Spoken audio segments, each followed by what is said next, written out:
fine form. So, all right, welcome back, everybody. Well, not welcome back, everybody. I guess just welcome, everybody. first This is one. Fraternal, like Fraternal Fridays, Fraternal Conversation, something. I don't know the exact title we'll have with it, but today I have brother Tim Chase with me, just talking a little bit and bearing some crosses together and seeing what we're going to do. So, welcome, brother.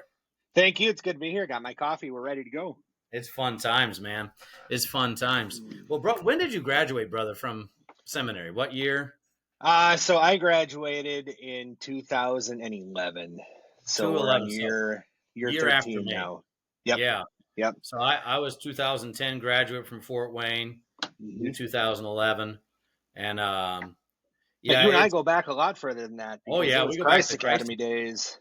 Christ Academy days, So, the days of I remember I was talking with a parent a couple years ago about Christ Academy, and they're like, "Yeah, it seems like it's a frat house in there. All these boys." I said, "Yeah, it is. It's a fraternity. It is brothers, and that's the thing is it's literal brothers bearing crosses together, yes. sharpening one another, building each other up. That's what brothers do, and that's what Yes. pastors at least should be doing." Because really, and this is kind of the topic for our conversation today, is you only know if you are going through it. You only know what it means to be a pastor if you yourself are a pastor. Yep. You are a pastor. I mean, Yep. it's like I got an HVAC guy comes to the house to fix the air conditioner. I don't attempt to stand there and go, "Oh man, I know what you're going through today." No, I don't. I'm not out there in the heat fixing air conditioning units. Right. A plumber is in my kitchen fixing the faucet, fixing the plumbing, and trying to. I don't go, "Oh man, I know how this is," because I hung up a picture yesterday. And it's still No. crooked. Yeah, and it still doesn't work. My wife's still telling Yep. me it's not right. Do you agree then? And I mean, this is, I guess, the thing is the question: can you know what a pastor is going through unless you yourself are a pastor, one who's been placed into the office as well? Absolutely not. Yeah. I think there are just things that people can't know. I mean, you've Right. got that whole confessional seal. You have the whole, don't let one hand know what the other hand is doing. I Right. mean, there are things that we do that, it's not secret. It's Right. not purposely behind closed doors, but we don't go around telling everybody, hey, here's the Right. list of things we did. Right. And, either rejoice with me or, mourn with me or struggle with me. Right. But no, that's just kind of the hard nature of the beast is you're in a church, Right. a few people, a lot of people, but you're still just kind of an island Well, amongst yourself. yeah. Well, and that's the thing in the church you are because you're ordained. The bishop or whoever ordains you places his hands on you and places you into the office of the holy ministry. And your brother pastors come up, they lay their hands on you, just like Paul said, in the laying on of hands, you've been consecrated for this. So you have been set aside for a task that's unlike any other task on earth. There's no other job that does what the pastor does. He is the steward of the mysteries of God. He is the guardian, right? That's how you really translate First Timothy. Is if one aspires to the office of visitation, one aspires a noble task. For he is a guardian. He guards his soul. So he guards them by visiting them. And this is a weighty office. I like when you mention like where it all really comes to head is the confession and absolution. If someone confesses something to you, you don't take it to your wife, you don't take it to your kids, you don't go to your elders meeting and tell them about it. Yep. You can't. Because they've confessed it to Christ. But the thing is, you're still a man. You still have that weight of, they kind of like they spilled their guts out to me. And now I have that. And then let's say someone else at church says something about them. You've heard the confession. You know what they're actually bearing, but you can't tell people that. Not a single thing. And yeah. And, you go home or you go to those things and, oh, how was your day? Fine. Who came? Didn't really have anybody. I mean, it just, it frustrates to some degree people because you can't tell them what's going on, but it's Right. just the way it is. It Well, is. and that's with one that's like not obvious, but one people see. Okay, yeah, he's there by the bedsides when people die. He's kind of brought in sometimes when it's the last minute.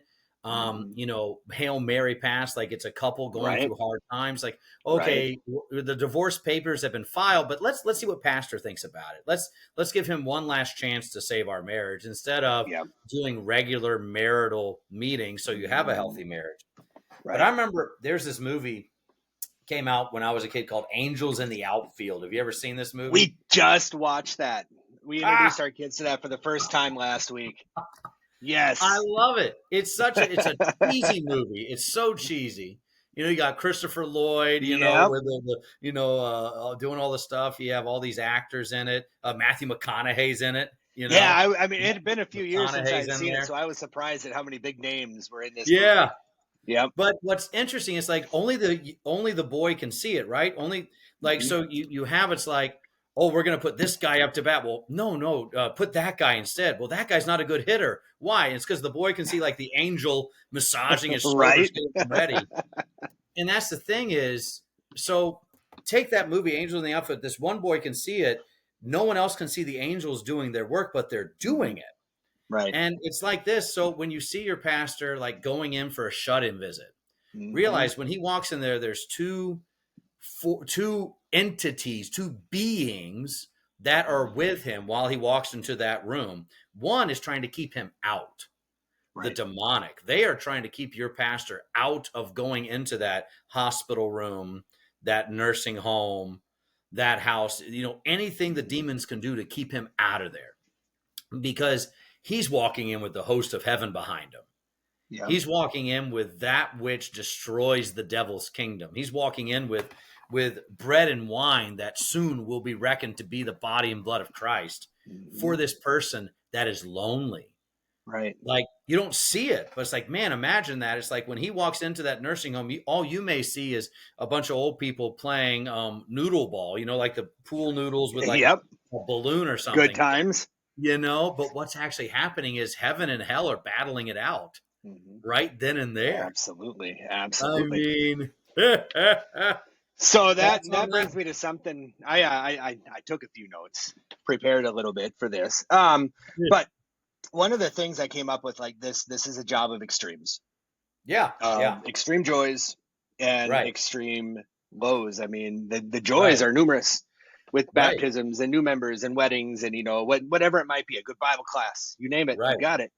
But those lows of death, right, right. divorce, walking Hmm. through, I mean, situations with members, and even rejection of your own sheep. That's Yeah, that's a very real reality in our job.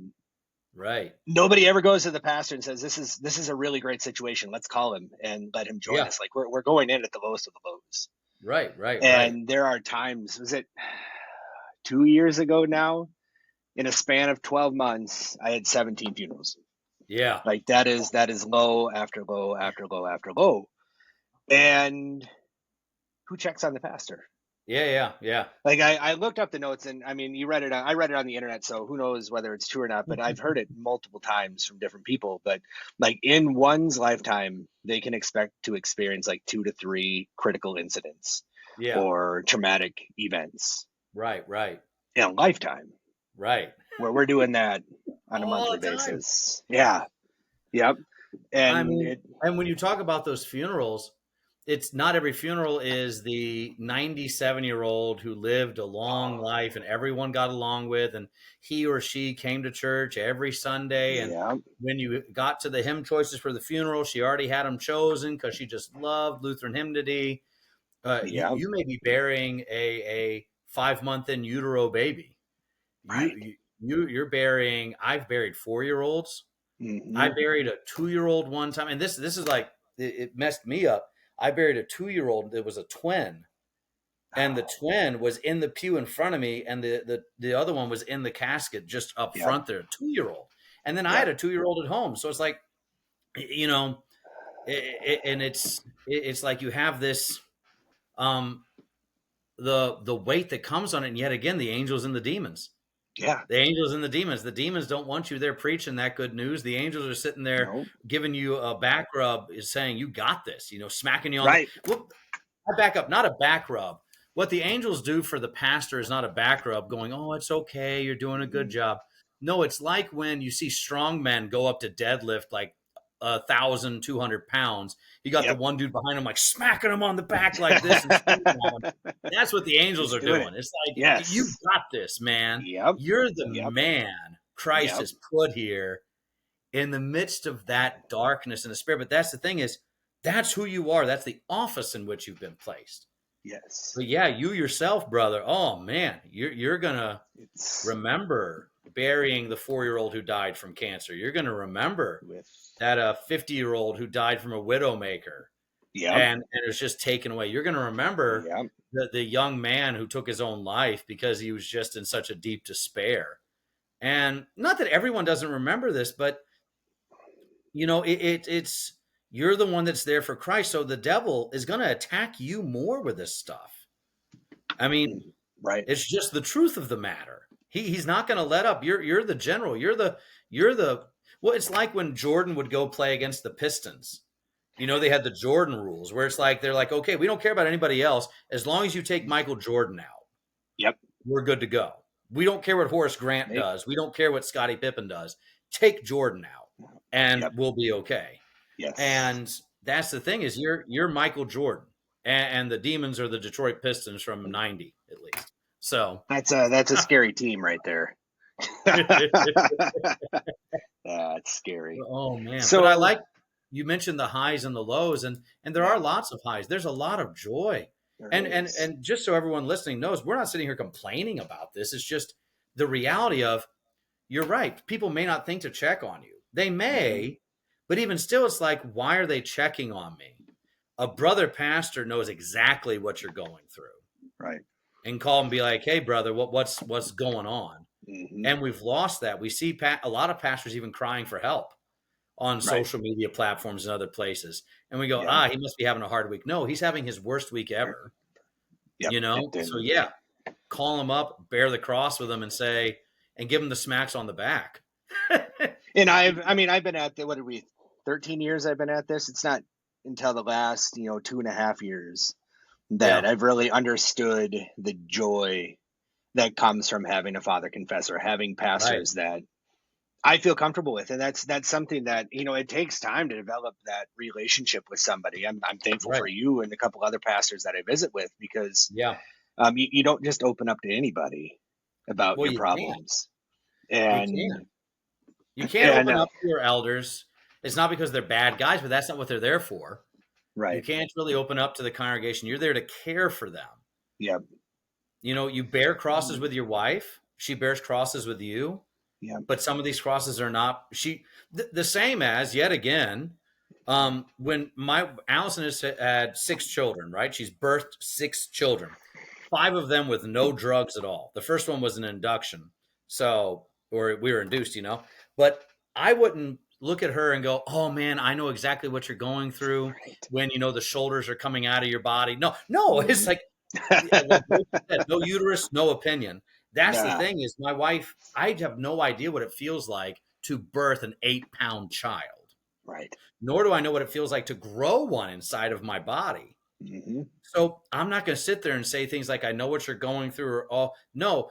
At me as a husband go, man, that just sucks. That's not fun. I'm here It's for you. What can I do for you? absolutely. But only another pregnant woman can do that. It's the same with pastors. Only a brother Hmm. pastor who has been placed in that office, Yep. who is consecrated for that. Same as like military guys. Only a veteran knows how to talk to another vet. Hmm. Hmm. So And I think there's an interesting caveat to that too, because not every. There are no two pregnancies that are the same. My wife, no, no, we've got 7 kids, yeah, and they've all been different. yep, And I think the same with pastors. Like no two calls are alike, no, and in churches without schools are one thing. mm-hmm, Churches with schools is a completely different beast.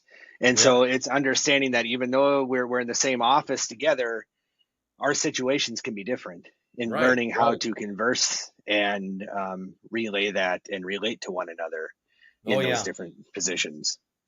Well, and it's what it comes to. It's I mentioned we were gonna. There's this writing from Luther on this, Hmm. and it's Luther's lectures to First Timothy. He did these in like the 1530s, I believe. I think it was 1530s. Let's see, when did he do this? It doesn't say. Figures it doesn't say. 1528 is when he started them. So, but Paul writes to Timothy and says, adds a word there that's not in the other epistles, and it's mercy. Grace, peace, and mercy to you, Timothy. He only does grace and peace to all of his other churches, to Rome, to Galatia, to the Philippians. And Luther asked the question, why is the word mercy added? And this kind of gets to what we've been talking about. Luther says this, why does he add it here? Every theologian has been established as a bishop of the church to bear the troubles of everyone in the church.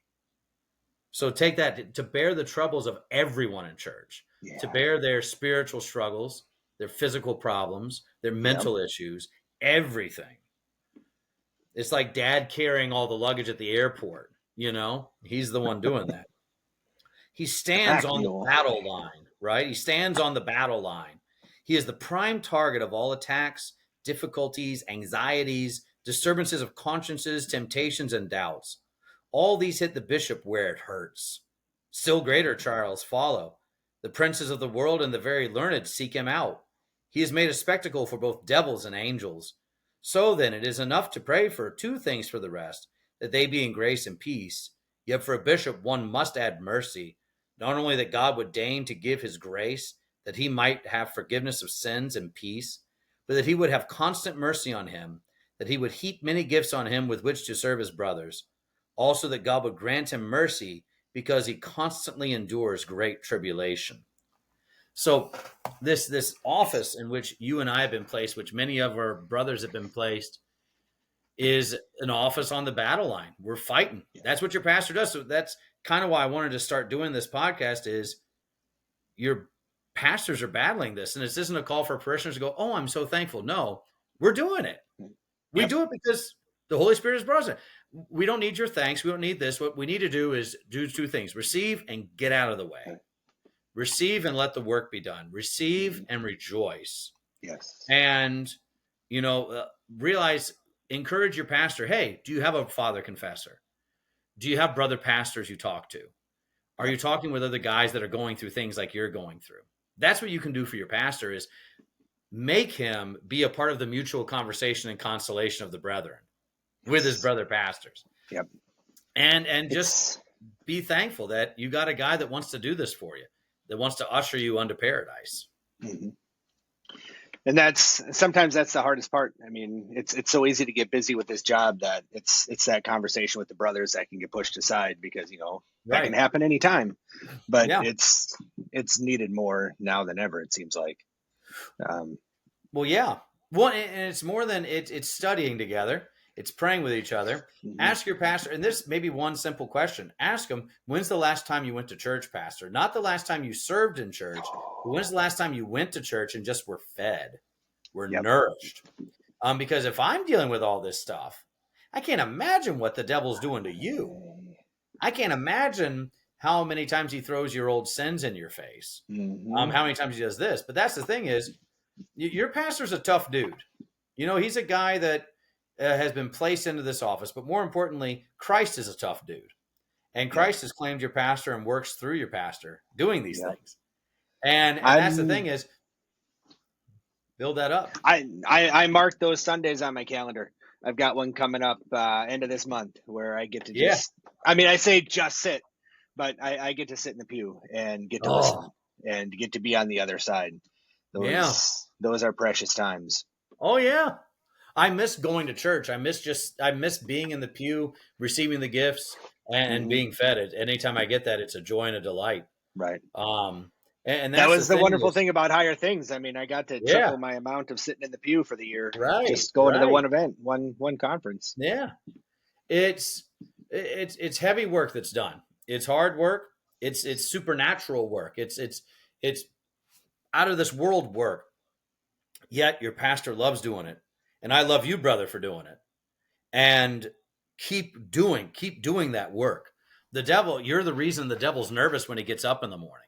I mean, you're the reason the angels rejoice in paradise because in that office now you're doing work that destroys the devil's kingdom and builds Christ's up. And it's simple little things that may go unnoticed, and yet they're the groundbreaking things that give joy. And I will say this, and I know it's true for you too. If there's any brother pastors out there that need to talk, that need somewhere to go, that are feeling alone, let us know. Yeah, Um, yeah, Reach out to us, to somebody. yeah. We're here. Yep. And that's the thing is you're a tough dude. Devil's tougher, but guess what? Jesus is even tougher. He So is. he loses in the Hey, end. Thanks be to God. The he's devil does. he's on our Christ side. is victorious. Thanks be to He's God on for our that. side. Well, brother, Amen. this has been awesome, man. Just chatting a little bit. Absolutely. But like I say, the biggest thing is, like the conversation keeps going on, like pastoral shortages, things like that. The conversation we have to be having first is, are our pastors the ones that are really equipped to be doing this work? And if so, keep equipping them, keep building them up so that work can Yep. continue going on. And that's what Absolutely. this time together is a little bit about. So it's Yeah. fun times, brother. Well, Absolutely. hey, brother, God bless. It was fun talking to you, man. God bless. Thanks for having me on. We'll chat with you soon. Bye Sounds bye, good. everybody. Bye.